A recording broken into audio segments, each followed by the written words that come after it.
Hello dear student, welcome to the class. देखिए, मुझे आगे बढ़ना है। मुझे टेंस के, केस ऑफ इन्वर्जन के, क्वेश्चन टैग के, कंडीशनल सेंटेंस के, रिलेटिव प्रोनाउन के, नॉन फाइनाइट वर्ब में पार्टिसिपल वगैरह, मुझे सबके एग्जाम्पल्स करवा करके सबकी प्रैक्टिस करानी है। लेकिन मैं उन क्वेश्चंस को छोड़ता हुआ आगे नहीं बढ़ सकता जो बुनियादी बातों से जुड़े हुए हैं और जो आजकल काफ़ी पूछे जा रहे हैं, क्योंकि बेसिक्स मींस बेसिक कॉन्सेप्ट्स में आते हैं। तो मैं जो भी चीज़ आपको पढ़ाऊँ, आप ट्रस्ट करते हुए हर एक्सरसाइज को सॉल्व करें, अपना स्कोर बताएं। लास्ट में जो क्वेश्चन आज मैं दूंगा आपको, अच्छा लगा, बच्चों ने इंटरेस्ट लिया उसमें, और इससे पता भी चल रहा कि कौन कौन एक्टिव है, कौन कौन अपनी पढ़ाई को लेकर के सीरियस है, और जो हैं मौजूद, जो देख रहे हैं, उनसे बात कर रहा हूँ, बाकी को छोड़ें। ऐसे ही आप लगातार करते रहे तो आपको काफ़ी इम्प्रूवमेंट फील हो जाएगा कि हाँ, मैं काफ़ी सुधार चुका हूँ अपनी अंग्रेज़ी। तो आज की क्लास भी इट्स ऑल अबाउट ग्रामर। अब हमने ये एक डायरेक्शन दिया आपको, identify the part of speech for the underlined word. Underline किए गए शब्द का पार्ट ऑफ स्पीच पहचानो। कहीं ऑप्शन दिए मैंने लिख करके, बोर्ड फिर चमक नहीं पाएगा, आपको दिख नहीं पाएगा साफ तरीके से, तो कुछ के ऑप्शन नहीं दिए। मैं इस ऑडियो में जब वीडियो में बोलूंगा उन्हें सुन लेना, फिर आंसर लगाना। जैसे हमारा क्वेश्चन नंबर पहला है, John was a Valiant soldier. तो वैलिएंट अंडरलाइन है, आपका जवाब मुझे उम्मीद है सही होगा। ये एडजेक्टिव है, क्योंकि सोल्जर नाउन है तो वैलिएंट एडजेक्टिव हुआ, ये आर्टिकल हो गया हमारा। जॉन, इसकी हिंदी बहादुर होती है, बहादुर, वीरता से भरा हुआ, वीर। तो जॉन एक बहादुर सैनिक था, आंसर हो गया हमारा एडजेक्टिव। पहला क्वेश्चन खत्म हो गया। क्वेश्चन नंबर दूसरा है हमारा, दो ही वाज पुअर, हालांकि वो गरीब था, फिर भी ही वाज हैप्पी, वो खुश था। मेरा सवाल है कि दो क्या है? ऑप्शन में दे देता हूं आपको। पहला ऑप्शन कंजक्शन, दूसरा ऑप्शन इंटरजेक्शन, तीसरा ऑप्शन प्रोनाउन, चौथा ऑप्शन नाउन, पांचवा ऑप्शन एडजेक्टिव। आप बताइए कि क्या है ये कंजक्शन है।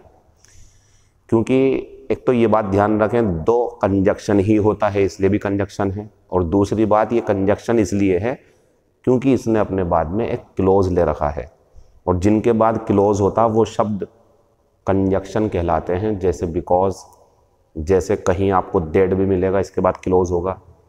जैसे आपका एंड, जैसे आपका सो भी कहीं कंजक्शन होता, जैसा आपका और भी बहुत सारे, लेस्ट, कई सारे। तो ये दो कंजक्शन है क्योंकि इसने अपने बाद में क्लोज ले रखा। तो इसको ऑप्शन नहीं थे, मैं लिख देता हूं कंजक्शन। ये आपका आंसर हो गया दो। फिर नीचे आते हैं, you will hurt yourselves. ये क्वेश्चन मुझे पसंद है क्योंकि ये एक नया आंसर लेकर के आपके सामने आया है। सुने, you will hurt yourselves. अब आपका आंसर यही तो आया होगा, सर ये रिफ्लेक्सिव केस है, लेकिन ऑप्शन में तो है ही नहीं, नाउन है।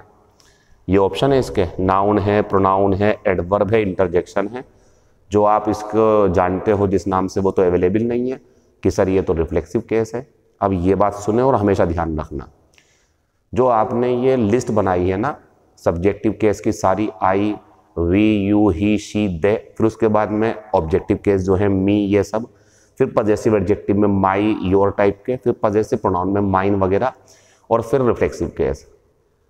ये सब अपने असली नाम तो वही हैं जो लिस्ट में लिखवाएं, सब्जेक्टिव केस, ऑब्जेक्टिव केस वगैरह, लेकिन इन सबको प्रोनाउन कहा जाता है। ये ध्यान रखना आप, इन सबको क्या कहा जाता है? प्रोनाउन। सबको, जितने भी हैं, माई, माइन, माई सेल्फ, आई, मी, माई को भी, सबको प्रोनाउन। मैं प्रोनाउन कह रहा हूं, मैं पजेसिव प्रोनाउन नहीं कह रहा, मैं रिलेटिव प्रोनाउन नहीं कह रहा, मैं एडजेक्टिव नहीं कह रहा, मैं प्रोनाउन कह रहा हूं। तो आई क्या है? प्रोनाउन। मी क्या है? प्रोनाउन। माई क्या है? प्रोनाउन। माइन क्या है? प्रोनाउन। माई सेल्फ क्या है? प्रोनाउन। लेकिन अगर ये पूछूं माई सेल्फ का असली जो नाम है, जिस नाम से जाना जाता, तो रिफ्लेक्सिव केस। मैं कहूं माइन, तो पजेसिव प्रोनाउन। मैं कहूँ माई तो पजेसिव एडजेक्टिव, और मैं कहूँ मी तो ऑब्जेक्टिव केस, और आई कहूँ तो सब्जेक्टिव, और सबको एक ही नाम में कहूँ मैं, पूरी लिस्ट को प्रोनाउन है सारे ये। इसका आंसर इस टाइम होगा प्रोनाउन। और ऑप्शन होते हैं अगर subjective case, objective case, possessive adjective, reflexive case, तो आप जानते हैं फिर तो रिफ्लेक्सिव केस कहेंगे, लेकिन वो है नहीं ना, तो ये प्रोनाउन है, ध्यान रखना इसका। Question number 4, idea of yours was very nice. Yours आ गया, मैं जानता हूं आप इसका असली आंसर जानते हैं क्या, पजेसिव प्रोनाउन, लेकिन वो तो है ही नहीं ऑप्शन में, ये तो कलाकारी होती है, इसी को तो प्रैक्टिस करवा रहा हूं।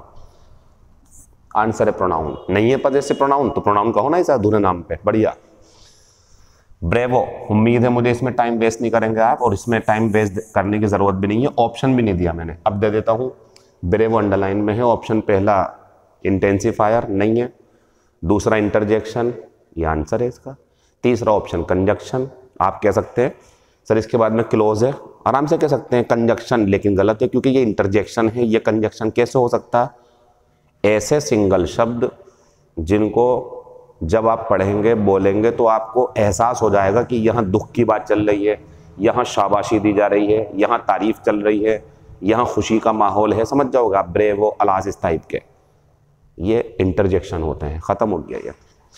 Question number 6, we purchased ripe bananas to eat. Bananas noun, ripe adjective. इसका ऑप्शन भी नहीं दिया मैंने आपको, क्योंकि कुछ ऑप्शन नहीं दिए मैंने जानबूझ करके। ये हमारा एडजेक्टिव है, हमने पके हुए आम खरीदे खाने के लिए। आंसर एडजेक्टिव, क्योंकि ये नाउन है। द मुस्लिम्स, पूरी बोर्ड पे सबसे बेहतरीन सवाल ये रहा।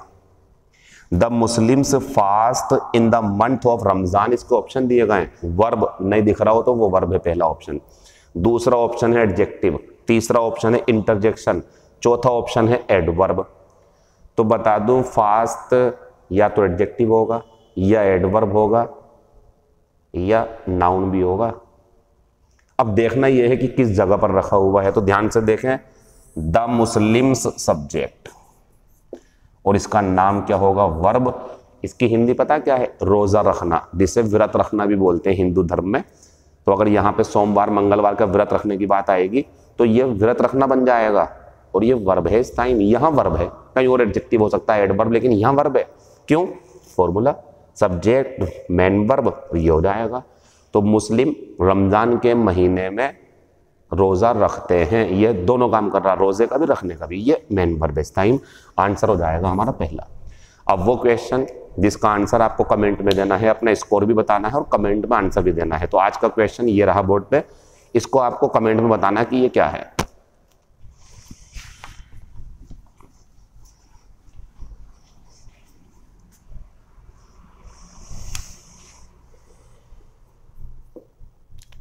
द वैम्पायर, वैम्पायर जो खून पीते हैं। The vampire said that, vampire ने कहा द ब्लड टेस्टेड, और ब्लैंक, और ऑप्शन पहला स्वीट, ऑप्शन दूसरा स्वीटली, दो ऑप्शन है, एडजेक्टिव और एडवर्ब। यह आंसर लगाना है आपको, ये आएगा या ये आएगा, आपको सोचना है, आंसर देना है। तो वैम्पायर ने कहा ब्लड जो था, ब्लड, अब आपको सोचना टेस्टेड के बाद में वो क्या लगेगा, एडजेक्टिव या एडवर्ब, स्वीट या स्वीटली। आंसर कैसे दोगे आप, कमेंट में लिख देंगे स्वीटली अगर आपका आंसर स्वीटली हो, या स्वीट अगर आपका आंसर स्वीट हो, फिर मैं आपको रिप्लाई करूंगा इज इट करेक्ट और incorrect. Thank you, all the best, see you tomorrow.